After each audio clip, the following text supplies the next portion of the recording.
وكل بدعة ضلالة وكل ضلالة في النار.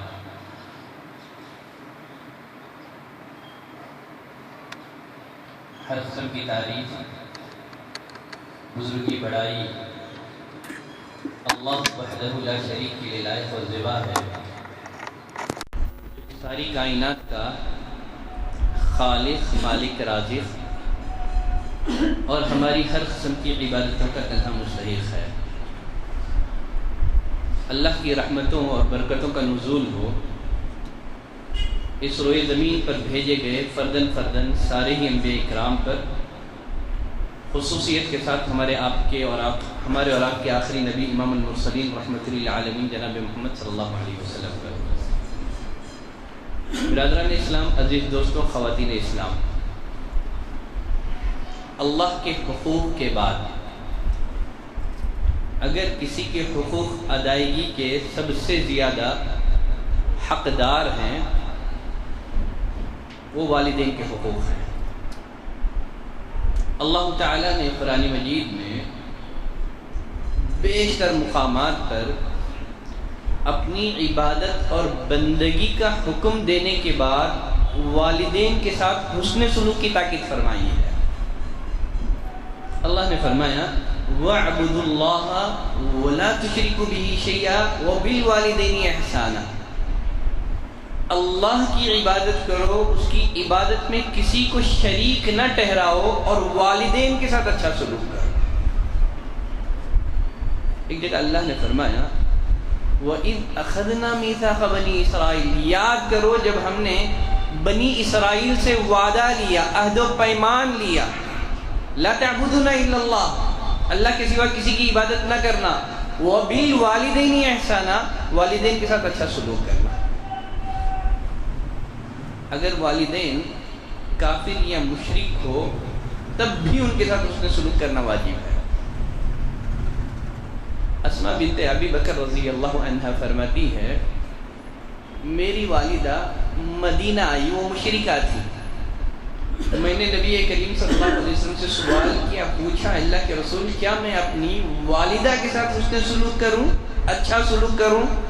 نبی کریم صلی اللہ علیہ وسلم نے فرمایا ہاں، اور خود اللہ نے فرمایا وَإِن جَاهَدَاكَ عَلَىٰ أَن تُشْرِكَ بِي مَا لَيْسَ لَكَ بِهِ عِلْمٌ فَلَا تُطِعْهُمَا، اگر تمہارے والدین دباؤ ڈالیں کہ تم میرے ساتھ کسی کو شریک بناؤ، پارٹنر بناؤ، اطاعت نہ کرو ان کی، وَصَاحِبْهُمَا فِي الدُّنْيَا مَعْرُوفًا، لیکن دنیا میں اچھے انداز سے ان کے ساتھ زندگی گزارو۔ سورۃ الاسراء میں اللہ تعالیٰ نے فرمایا وَقَضَىٰ رَبُّكَ أَلَّا تَعْبُدُوا إِلَّا إِيَّاهُ، تیرا پروردگار صاف صاف حکم دے چکا ہے کہ تم اس کے سوا کسی کی عبادت نہ کرنا، وَبِالْوَالِدَيْنِ إِحْسَانًا، اور والدین کے ساتھ اچھا سلوک کرنا۔ اور اسی آیت میں اللہ تعالیٰ نے آگے والدین کے حقوق میں سے 5 حقوق کا تذکرہ کیا ہے۔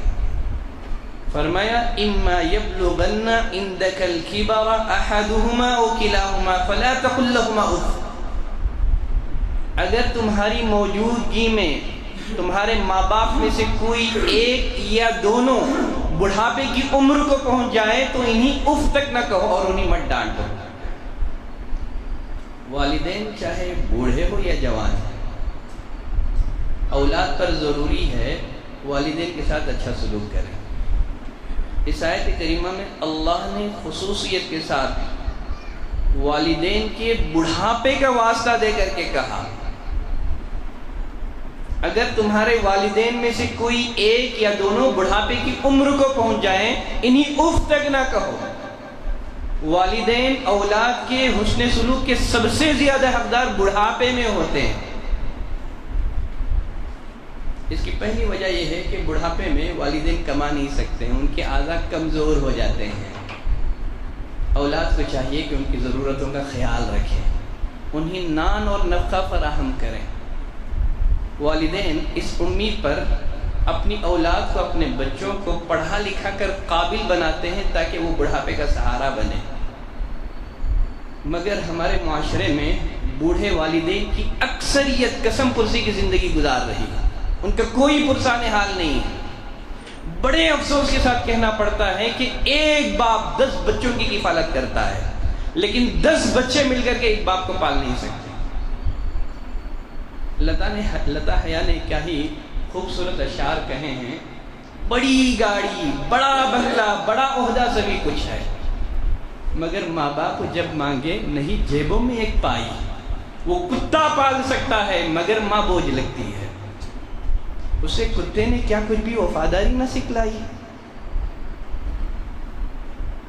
صحیح مسلم کی روایت ہے، ابو ہریرہ رضی اللہ تعالیٰ عنہ فرماتے ہیں نبی کریم صلی اللہ علیہ وسلم فرمایا، رغم عنف رجل ثم رغم عنف رجل ثم رغم عنف رجل، اس انسان کی ناک خاک آلود ہو، وہ انسان تباہ و برباد ہو، وہ انسان ذلیل اور رسوا ہو، ثم رغم عنف رجل، پھر وہ انسان ذلیل اور رسوا ہو، ثم رغم عنف رجل، پھر اس انسان کی ناک خاک آلود ہو،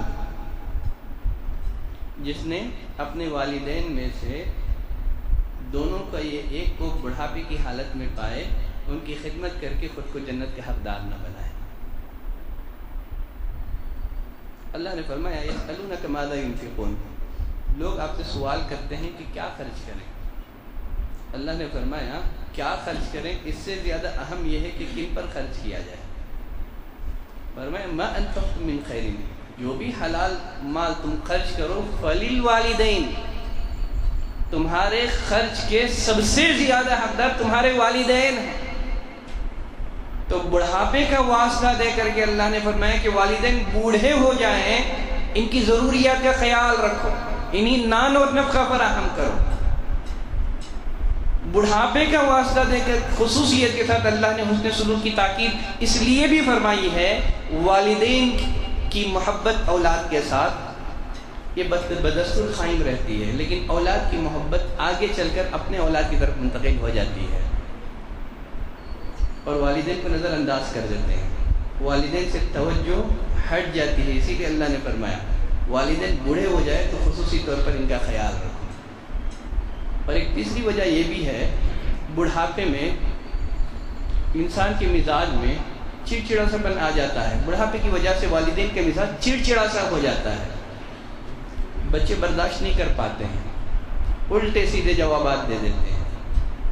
اسی بنا پر اللہ نے فرمایا جب والدین میں سے دونوں یا ایک بڑھاپے کو پہنچ جائیں، فلا تقل لهما اف، اف تک نہ کہو، ولا تنہرهما، انہیں نہ ڈانٹو، وقل لهما قولا کریما، ادب و احترام سے ان سے بات چیت کرو۔ ابو ہریرہ رضی اللہ تعالیٰ عنہ فرماتے ہیں ایک مرتبہ نبی کریم صلی اللہ علیہ وسلم نے 2 آدمیوں کو دیکھا، بلایا، نوجوان سے پوچھا تمہارے ساتھ کون ہے؟ کہا اللہ کے رسول میرے والد ہیں۔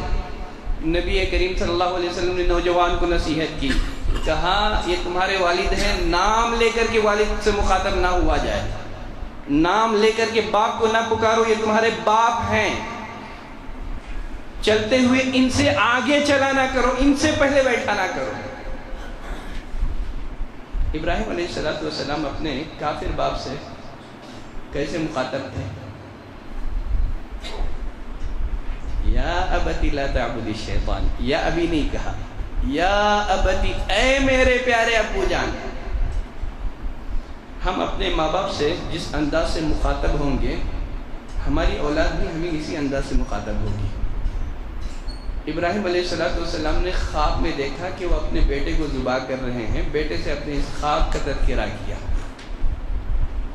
اے میرے بیٹے میں خواب میں مسلسل دیکھ رہا ہوں کہ تمہیں ذبح کر رہا ہوں، تمہاری کیا رائے ہے؟ اسماعیل علیہ السلام کا جواب کیا تھا؟ یا ابتی، یا ابی نہیں کہا، اس لیے کہ ابراہیم علیہ السلام اپنے باپ سے یا ابتی کہہ کر کے مخاطب تھے۔ اسی طرح اسماعیل علیہ السلام اپنے باپ ابراہیم علیہ السلام سے یا ابت افعل ما تؤمر، اے میرے پیارے ابو جان۔ آپ کو خواب میں جس بات کا حکم دیا جا رہا ہے آپ کر گزریے۔ فرمایا وقل لهما قولا کریما، ادب و احترام سے ان سے بات کرو، واخفض لهما جناح الذل من الرحمہ، عاجزی اور محبت کے ساتھ ادب و احترام کے بازو ان کے لیے بچھا دو۔ سعید بن جبیر رحمۃ اللہ علیہ فرماتے ہیں اے انسان، تو اپنے والدین کے ساتھ اسی طرح عاجزی اور انکساری اختیار کر، جس طرح ایک غلام اپنے آقا کے ساتھ کرتا ہے، جس انداز سے ایک غلام اپنے آقا کے ساتھ پیش آتا ہے، اسی طرح تو اپنے والدین کے ساتھ پیش آ، ان کے سامنے عاجزی اختیار کر۔ لیکن ہمارے معاشرے میں معاملہ بالکل الٹا ہے، بچے اپنے ماں باپ کے ساتھ غلاموں جیسا برتاؤ کرتے ہیں، اور خود نبی کریم صلی اللہ علیہ وسلم نے احادیث میں پیشن گوئی فرمائی کہ قیامت کے دن مائیں اپنے سرداروں کو جنیں گی۔ اس حدیث کا مفہوم محدثین نے، شارحین نے حدیث میں یہ بھی بیان کیا ہے کہ بچے اپنے والدین کے ساتھ، ماں باپ کے ساتھ غلاموں جیسا معاملہ کریں۔ پھر آگے اللہ تعالیٰ نے والدین کے حقوق میں سے ایک حق کا ایک تذکرہ کرتے ہوئے فرمایا وَقُلْ رَبِّ ارْحَمْهُمَا كَمَا رَبَّيَانِي صَغِيرًا۔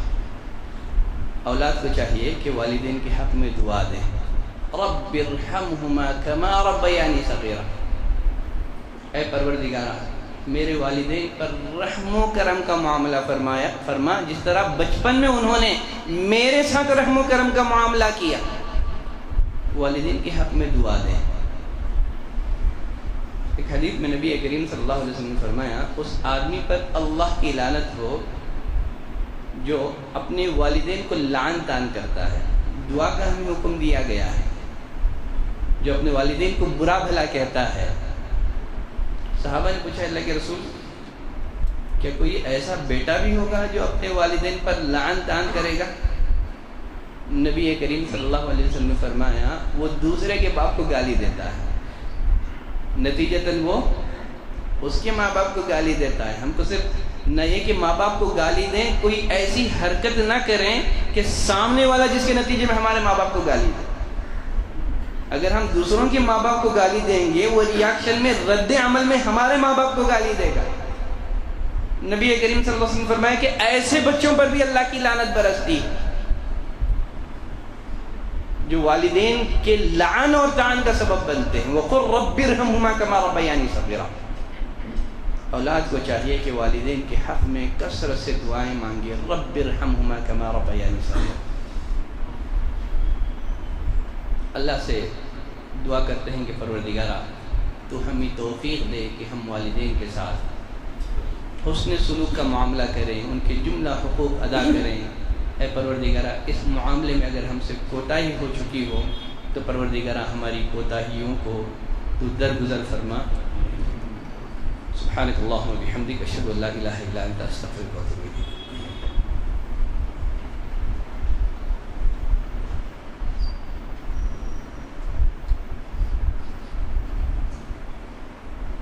ان الحمد للہ نحمده ونستعینه ونستغفره ونعوذ بالله من شرور انفسنا ومن سيئات اعمالنا من يهده الله فلا مضل له ومن يضلل فلا هادي له واشهد ان لا اله الا الله واشهد ان محمدا عبده ورسوله۔ برادران اسلام، عزیز دوستوں، اللہ تعالی نے قرآن مجید میں اپنے حق کے بعد، اپنی عبادت اور بندگی کا حکم دینے کے بعد والدین کے ساتھ حسن سلوک کی تاکید فرمائی ہے۔ آخر اس کی وجہ کیا ہے؟ اللہ نے اپنے حق کے بعد والدین کے حقوق کا تذکرہ کیوں کیا ہے؟ اس کی وجہ یہ ہے انسان کو وجود بخشنے والا اللہ تعالی ہے، انسانوں کا بلکہ ساری مخلوقات کا حقیقی خالق اللہ تعالی ہے۔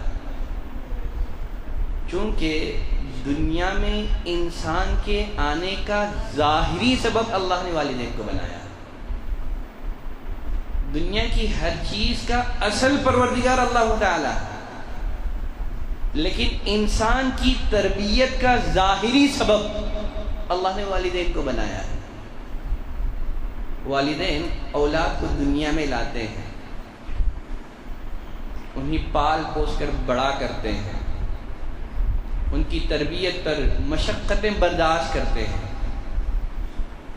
ان کے آرام کے لیے اپنے آرام کو قربان کر دیتے ہیں، اپنے خواہشات کا گلا گھونٹ کر بچوں کی خوشی پر راضی ہو جاتے ہیں۔ اور یہاں یہ بات ذہن میں رکھیں، جتنی مشکل کے ساتھ انسان کا بچہ بڑا ہوتا ہے اتنی مشکل کے ساتھ کسی اور دوسرے جانوروں کا یا پرندوں کا بچہ بڑا نہیں ہوتا ہے۔ بقیہ دوسرے جانوروں کا معاملہ ایسا ہے، پیدا ہوتے ہی وہ چلنے پھرنے کے قابل ہو جاتے ہیں، لیکن انسانوں کا بچہ ایسا نہیں ہے۔ اس کو اپنے پیروں پر کھڑا ہونے کے لیے سالوں لگ جاتے ہیں، وہ ہر معاملے میں والدین کا محتاج ہوتا ہے۔ اور دوسرے جانوروں کے بچے اتنا بیمار بھی نہیں ہوتے جتنا بیمار کے انسانوں کے بچے پڑتے ہیں۔ کیا موسم بدلا کہ بیمار پڑ گئے؟ تو والدین اولاد کے لیے انتہائی تکلیفیں برداشت کرتے ہیں، مشقتیں برداشت کرتے ہیں، اور ان کی تربیت میں آنے والے مشکلات کو خندہ پیشانی کے ساتھ مسکراتے ہوئے برداشت کر لیتے ہیں، کیونکہ اللہ نے انسان کی تربیت کا ظاہری سبب والدین کو بنایا ہے۔ اسی بنا پر اللہ تعالیٰ نے اپنے حقوق کے بعد والدین کے حقوق کا تذکرہ کیا ہے۔ اور نبی کریم صلی اللہ علیہ وسلم نے احادیث میں شرک کے بعد سب سے بڑا گناہ کسے قرار دیا ہے؟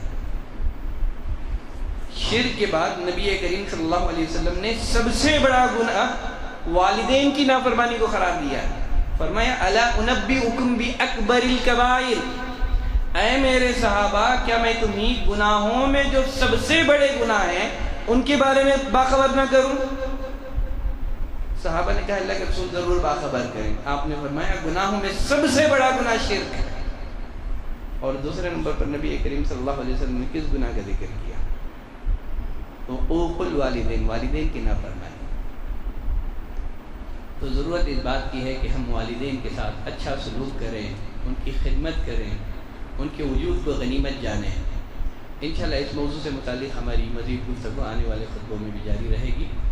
ان اللہ وملائکتہ یصلون علی النبی یا ایھا الذین آمنوا صلوا علیہ وسلموا تسلیما اللهم صل علی محمد وعلى آل محمد كما صليت على إبراهيم وعلى آل إبراهيم إنك حميد مجيد اللهم بارك على محمد وعلى آل محمد كما باركت على إبراهيم وعلى آل إبراهيم إنك حميد مجيد عباد الله رحمني ورحمكم الله إن الله يأمركم بالعدل والإحسان وإيتاء ذي القربى وينهى عن الفحشاء والمنكر والبغي يعظكم لعلكم تذكرون واذكروا الله يذكركم وادعوه يستجب لكم ولذكر الله تعالى وأولى وعز وجل وتم وأموال